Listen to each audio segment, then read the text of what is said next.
Hello friends, AmyR here with Prairie Paper and Ink with a couple of cards using the new Lovely Layers Hydrangea wafer die set from HoneyBee Stamps. Obsessed is all I can say. So first, I started off by die cutting all of the wafer dies from some Canson XL watercolor paper. And I also die cut some extra individual flowers. The die set itself has 4 layers and then 2 individual flowers and a leaf. And I cut the leaf multiple times as well. And this comes together like a dream, honestly. I was hesitant at first because I was like, I don't want to have to think too much. But it just fits together, like no thought process at all. I was just die cutting it and I was like, let's see how well I can do this. They stacked together. I was like, oh, perfect. So I'm using Distress Oxide sprays to color them. I shook the daylights out of them. They need to be shaken side to side. But if you're in a hurry or just impatient like I am, I wrap a little of my, go-to cloth or paper towel over the nozzle and you can shake it really, really well. You want to cover the nozzle. You can see it there for a second in the video because the liquid can sometimes come out, and I have had that happen. So either shake them side to side like a bell or cover the nozzle really well and then just shake really good. So I did that, and then I applied the colors I wanted to use just to a little palette. You can just spray backgrounds and then die cut them if you want. I didn't want to do that this time because I wanted a bit more control. Not a lot of control because I'm kind of letting them do their own thing, but a bit of control. So I applied the Oxide spray to my palette.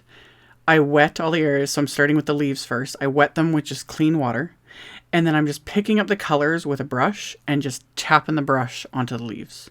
No rocket science, no difficulty, super easy. And the 3 colors I used were Twisted Citron, Mowed Lawn, and Rustic Wilderness, which are just perfect. Like, I love all 3 of those greens for their own unique wonderfulness. Using them on like greenery, leaves, etc. Rustic Wilderness gives it the depth. Twisted Citron is like the bright, shiny color. Mowed Lawn is just the perfect, like, green. Anyway, I could wax poetic about all the shades of green and why I love them. But anyway, so I did all the leaves, set them aside to dry.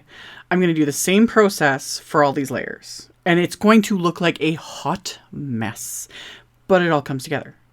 And also these are florals. So you can do whatever you want because you can go, more realistic, or you can just do whatever, whatever floats your boat. It's art. You can just use whatever colors or lack of color. It doesn't matter. And the thing with hydrangeas is there are so many colors of them and they have so many like multicolored ones. This is why I didn't want to spray first. I wanted that tiny bit of control because I wanted to give them those green centers that you see when they're starting to bloom. I don't know what it is about that, but I love hydrangeas so much. I planted some last year. I don't think they survived our horrible, horrible winters in Saskatchewan. They were supposed to because we're getting hybridized ones now because normally hydrangeas never could survive the climate up here. But yeah, I still might get more and try to keep them alive because I love them. They're beautiful. I love hydrangeas. Seriously. Anyway, for this first set, I used the Twisted Citron in the centers, which I love. Salvaged Patina, which I've been raving about this recently on my channel. Best color ever. Salvaged Patina. And then I did a mix of Wilted Violet and Blueprint Sketch to give them those bluey purple hydrangeas, love. And like they look like a hot mess. It's actually easy to see where each flower is, but don't forget, like, these are going to layer, so a lot of the bottom layers are going to be covered. You'll only see the very edges. So a lot of it you could just spray these. Like, skip the whole paintbrush, what I'm doing. Just spray them if you wanted. But I was having fun playing around and just seeing how these colors moved. The thing is, too, is like I'm just dropping the color. I'm just tapping my brush. I'm picking up color and then just tapping it. And I got everything wet again with water. So this watercolor paper is wet before I bring in the colors. And because these are distress products, like Distress Oxide sprays, they are reactive with water. So they just move. And that's exactly what I wanted. So I have control, and yet they still can like move and do their thing. but I'm also not really mixing the colors because I'm using like greens and purples. Those can very easily make mud, and you don't want like grayish, brownish, sludgy colors on florals, or maybe you do. It just depends on, again, what you're going for. So I did the big main layers, and the individual flowers, I took a little more care with these because these are going to go on the very top as well as on the inside of my card. And these also have, and some of the layers have it too, the veining. You can't really see it in the video. I'm going to do a close-up of the next set. But the leaves and some of the flowers have that little like veining detail that gets embossed into them when you die cut. And I especially love that because die cutting it from watercolor paper, you still get the veining. But when I'm adding like the water and the sprays and everything, they kind of seep into those little veins, and it just gives it extra. And I love it. These were just fun. Like, honestly, it was just fun. So I did the exact same colors, of course, on the individual ones, just working a little more to not make them quite so just splotchy messy, but at the same time, letting the colors just do their thing. So I did the Twisted Citron and then Salvaged Patina and then dabs of the little Wilted Violet and Blueprint Sketch. Once I was happy with them, same thing. Set those aside to dry.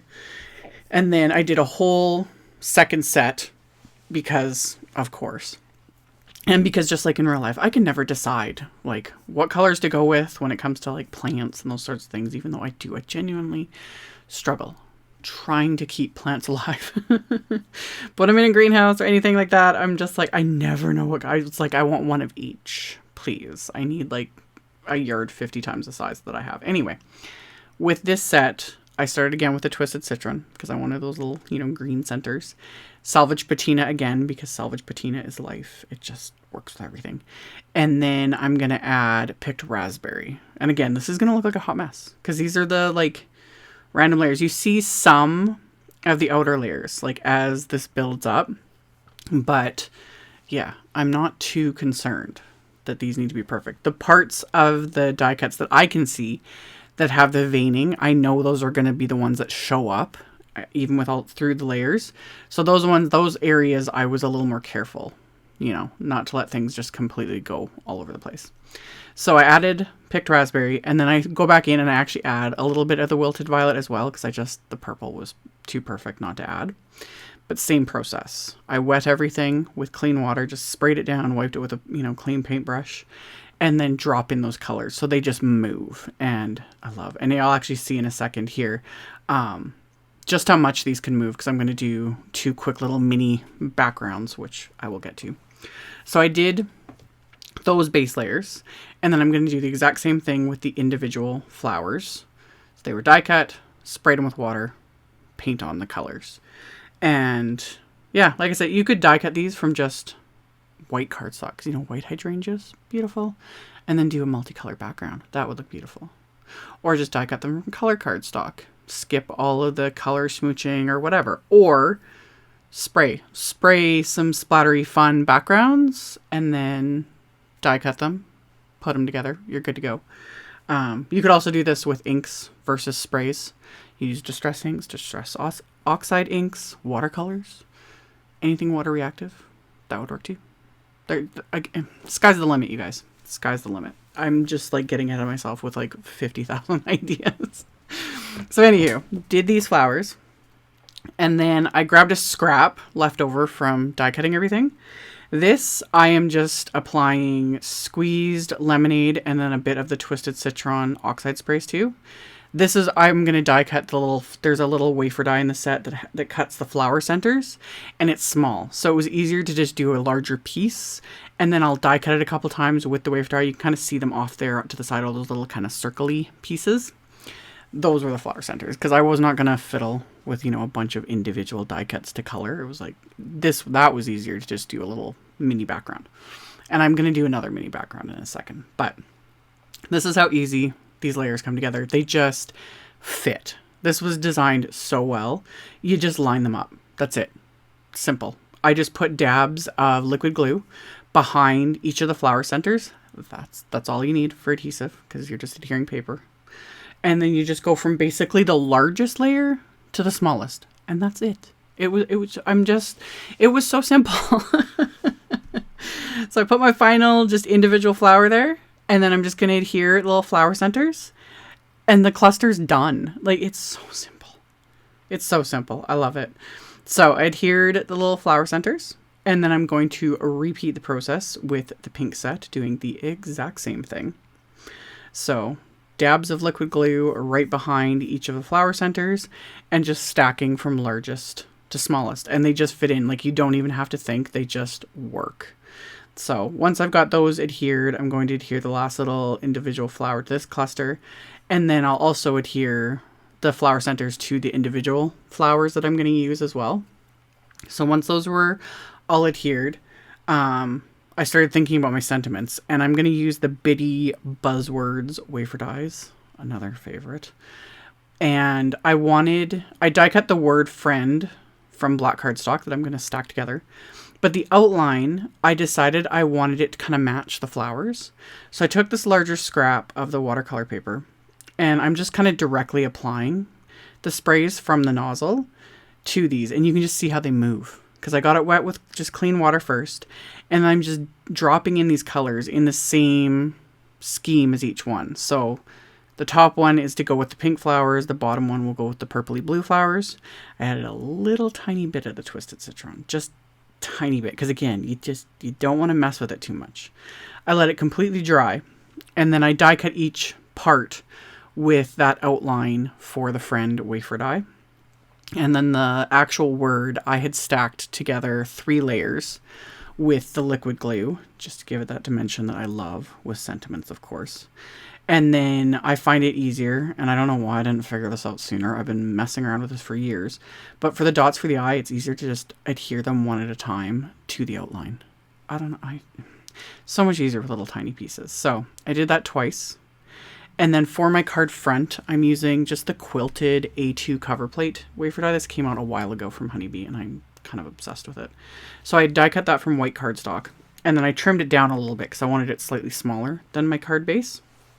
And then I figured out how I wanted to adhere my little leaves and hydrangea cluster. And then once I was kind of happy with that, I'm just going to adhere the leaves first. Again, liquid adhesive. Stick that into place. And then I will put the adhesive on the back of the flowers. And then I just put a bunch of acrylic blocks like sitting on top of it just to hold it down, to let the glue really dry over all the dimension of the leaves. And then I adhered the sentiment. And then off camera, I heat embossed the word hello from the companion Bitty Buzzwords stamp set. So I just white heat embossed it onto black cardstock, trimmed it down, adhered it to the card. And then the inside of the card, I'm going to use more sentiments from the Bitty Buzzword set, because like all HoneyBee fabulous sentiment sets, ton of words and buildable phrases and all that stuff. So I stamped the word hugs using salvaged PATINA Distress Oxide ink. Stamped that onto the inside of the cards.